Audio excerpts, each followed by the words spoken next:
Hello बच्चों, तो आज हम लोग स्टार्ट करने वाले हैं यंत्र प्रकरण का लेक्चर नंबर 2, जहाँ पर हम लोग डमरू यंत्र को बारे में पढ़ेंगे।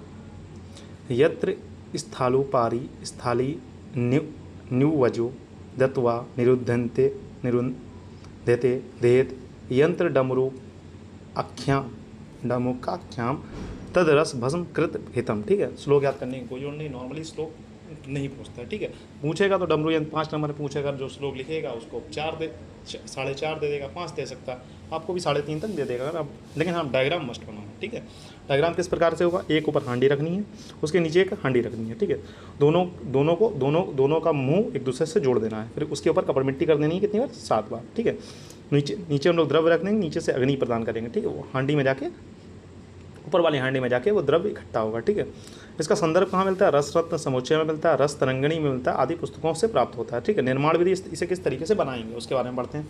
2 हांडी इस थाली को लेकर, एक छोटा और एक बड़ा होता है। छोटे वाले में द्रव्य रखकर उस बड़े वाले हांडी का मुख रख देते हैं। इसमें दोनों हांडी का मुख रख देते हैं, जिससे दोनों हांडी का मुख एक दूसरे से जुड़ा रहे। इस प्रकार की अवस्था में 7 बार कपड़ मिट्टी से संधि बंधन कर देते हैं। मतलब पहले नीचे जो रखनी है वो छोटी वाली रखनी है, ऊपर जो रखनी है वो बड़ी वाली रखनी। ठीक है, जो हम लोगों ने छोटी वाली रखी है, ठीक है, बड़ी वाली है वो नीचे है, छोटी वाली है जो है वो ऊपर है। ठीक है, बड़ी वाली में हम लोगों ने क्या रखना है, ड्रग्स रखना है। ड्रग्स रखना है, उसके बाद हम लोगों के करना है हीट प्रोवाइड करनी है। हीट प्रोवाइड करने से क्या होगा, ड्रग्स जो ऐसा है जो इवोपरेट होकर मतलब शुद्ध हो जाता है, तो वहाँ पर जाके वो इकट्ठा हो जाएगा ऊपर साइड पर जाके। ठीक है, ऊपर वाले कार्यविधि किस तरीके, पहले हम लोग इसकी सावधानियाँ पड़ती हैं। कपड़ मिट्टी करने से पहले द्रव्य को छोटी वाली हंडी में रख देते हैं। मतलब कौन सी वाली हंडी में रखते हैं, द्रव्य को छोटी वाली हंडी में रखते हैं। सॉरी, जो ऊपर वाली हंडी होगी, मैंने क्या बताया था, नीचे वाली हंडी बड़ी होगी, नहीं, ऊपर वाली हंडी बड़ी होगी और नीचे वाली हंडी क्या होगी, छोटी होगी। ठीक है, देखो, कपड़ मिट्टी करने से पहले, मतलब उसका संधि बंधन करने से पहले हम लोगों को क्या करना है, ड्रग्स जो हमें रखना है वो उसमें रख देना है,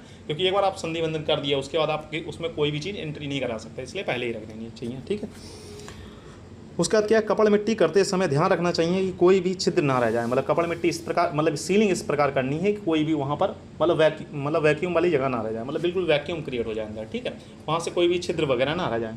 ठीक है, मतलब पोर्स वगैरह ना रह जाए। ठीक है, उसका हम लोग पढ़ने वाले इसकी कार्यविधि। नीचे वाले पात्र में जब अग्नि के संपर्क में रखा जाता है तो उसमें रखा द्रव्य वेपर्स यानी वाष्प के फॉर्म में ऊपर वाली हांडी में जाकर चिपक जाता है। ठंडा होने के पश्चात से निकाल लेते हैं। मतलब कोई भी ऐसा सब्सटेंस जो इवोपरेट होकर मतलब शुद्ध होता है, मतलब जो कुछ ऐसे वोलेटाइल कंपाउंड्स हैं जो मतलब क्या होते हैं, वोलेटाइल होकर उड़ जाते हैं, तो वो जितने वोलेटाइल कंपाउंड्स होंगे नीचे क्या रह जाएगा, उसका रेजिड्यूज रह जाएगा, ऊपर से सारे वोलेटाइल कंपाउंड जो होंगे वो जो जाके हांडी में चिपक जाएंगे। ठीक है, उपयोग की बात करें, रस भस्म के लिए, जैसे पारद भस्म बनाने के लिए, गंधक जारण के लिए, कुछ द्रव्यों के शोधन के लिए भी हम लोग इसका इस्तेमाल करते हैं नॉर्मली। ठीक है, यहीं पर हम लोग स्टार्ट करने वाले हैं विद्याधर यंत्र। तो हम लोगों ने, मैंने इसमें क्या चीज़ इंपॉर्टेंट रखनी है, नीचे जो हांडी रखनी है वो छोटी है, ऊपर जो हांडी रखते हैं बड़ी है। ऊपर जो हांडी रखते हैं वो कैसी होनी चाहिए, बड़ी होनी चाहिए। ठीक है, आप लोग पढ़ने वाले हैं विद्याधर यंत्र। विद्याधर यंत्र के बारे में, यंत्र का नॉर्मली श्लोक नहीं पढ़ते हैं। ठीक है, अगर आप लोगों को श्लोक पढ़ना है तो लिख दिया है, आप लोग चाहो तो जिसको श्लोक पढ़ने का ज़्यादा शौक है वो पढ़ सकते हैं। ठीक, नॉर्मली इसके श्लोक के 2 रेफरेंस दिए हैं, 2 रेफरेंस से आप जो याद करना चाहें तो याद कर सकते हैं। यंत्रम विद्याधारम ज्ञम स्थाली द्वितीय संपुटम चूल्ही चतुर्मुखी कृत्वा यंत्र भाण्डम निवेशेत तद औषधम विनिक्षिप्यम निरुद्धम भंडकानम यंत्र विद्याधरम नाम तच्च गयम परिकीर्ततम। ठीक है, इसका ये रेफरेंस हो गया। दूसरा क्या हो गया, स्थाली को पीर विनाशस्य स्थाली सम्यक निरुद्धित चा ऊर्ध स्थान जल क्षिपित्वा बहिनी वज्रा दयद। ठीक है, वर्ज दयदा। ठीक है, एतद विद्याधरम यंत्रम हिंगुल कृषि हेतुआ। ठीक है, नॉर्मली मैंने उस समय, जिस समय मैंने भी याद किया था, उस समय नॉर्मली श्लोक नहीं पढ़े थे। ठीक है, आप लोग चाहें तो श्लोक रेफरेंस मैं आप लोगों को बता दे रहा हूँ, तो यहाँ पर लिखा हुआ है, चाहे तो लिख के याद कर सकते हैं। अगर आप श्लोक नहीं भी याद करते हैं तो ऐसा कोई प्रॉब्लम नहीं आने वाली है। ठीक है, मैंने भी नहीं पढ़ा था नॉर्मली। अगर आप लोगों को इंट्रेंस पॉइंट्स ऑफ व्यू में भी इतना इंपॉर्टेंट है, इंट्रेंस पॉइंट ऑफ व्यू से जो श्लोक इंपॉर्टेंट होते हैं वो मतलब संहिताओं के श्लोक इंपॉर्टेंट होते हैं। ठीक है, इससे कभी एक दो श्लोक आ गया, नॉर्मली रेफरेंस इससे 4-5 क्वेश्चन आते हैं। अगर पूरे पूरे रसशास्त्र की बात करें तो इससे 4-5 क्वेश्चन मैक्सिमम आएंगे आपकी पीजी पॉइंट ऑफ व्यू से, ठीक है। वहाँ के लिए भी ज़्यादा इंपॉर्टेंट नहीं होता, इसलिए मैं कहता हूँ श्लोक आप स्किप कर सकते हैं, लेकिन आपको चरक के कुछ श्लोक इंपॉर्टेंट बताऊँगा, वो आप लोगों को याद ही करने पड़ेंगे, तो वहाँ पर वो इंपॉर्टेंट हो जाएगा, ठीक है। संदर्भ की बात करें, विद्याधर यंत्र का वर्णन रस रत्न समुच्चय, रस तरंगिणी आदि ग्रंथों में देखने को मिलता है। कहाँ पर आपको रेफरेंस देखने को मिलेगा? रस तरंगिणी में देखने को मिलेगा, रस रत्न समुच्चय में देखने को मिलेगा, ठीक है। इसका डायग्राम किस प्रकार होगा? इस प्रकार इसका डायग्राम बनाएगा। देखो, क्या ऊपर वाले पात्र में जल रखना है, नीचे वाले पात्र को आपको ऐसा कोई चूल्हा लगना है जो तीनों साइड से उसको हीट प्रोवाइड करे, इधर साइड से भी प्रोवाइड करे और नीचे से भी प्रोवाइड करे, ठीक है। 2 हांडियों के संपुट को विद्याधर यंत्र कहते हैं, मतलब 2 हांडियों के संपुट को विद्याधर यंत्र। इसमें क्या कर रहा है? उसमें मुख जोड़ रहे थे, इसमें दोनों का क्या जोड़ रहे हैं? दोनों का जो नीचे वाला हिस्सा होता है उसे जोड़ रहे हैं, ठीक है, तल भाग, ठीक है। एक का मुख दूसरे का तल भाग जोड़ रहे हैं, तो इसे क्या कहते हैं? विद्याधर यंत्र, ठीक है। इस तरीके से आप समझ सकते हैं, इसीलिए मैंने इन दोनों यंत्रों को साथ लिया, क्योंकि इनमें कन्फ्यूजन होता है, विद्याधर यंत्र और ये यंत्र, इसमें कन्फ्यूजन होता है।